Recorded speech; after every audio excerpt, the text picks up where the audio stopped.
يسبق كل اللاعبين لوحده، وبقوا واقفين تقريبا المدافعين الجزائريين. شوف شوف شوف شوف شوف شوشي. اوه يا شوشي، اوه يا شوشي، اوه يا شوشي، اوه يا شوشي، اوه يا شوشي، اوه يا شوشي، والهدف الثالث. اوه يا شوشي والهدف الثالث في وقت قلت بان اذا بقى المنتخب الجزائري يلعب بنفس الكيفيه يتلقى هدفا ثالثا فعلا. هدف ثالث قاتل في الدقيقه الثالثه من انطلاقه الشوط الثاني من هذه المباراه.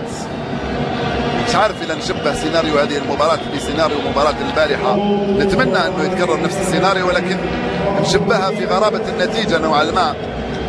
غرابه من يسمع النتيجه، ولكن من يشوف المباراه ما تعتبرش غريبه بالنظر لفريق جزائري واقف تماما يتفرج تماما على المباراه. نتكلم على اللعب من دون الحديث عن العوامل ولا عن الاسباب. نتكلم عن وصفنا للمباراه، نقول بانه فريق واقف على مستويات، على كل المستويات يعني، لا في الدفاع ولا في الهجوم ولا في الحيويه ولا في الحركيه، مختلف تماما عن منتخب الجزائر نعرفوه طبعا. مفاجأة ربما تخلينا كلنا نتفاجئ حتى وما نتوقعوش تماما ما يمكن أن نقوله عن هذا الأداء وعن هذه المباراة، سوى أنه المستوى العالي وسوى أنه المنتخب الجزائري لم يصل بعد مهما كان، رغم تأهله الجدير إلى المونديال بجدارة واستحقاق، ولكن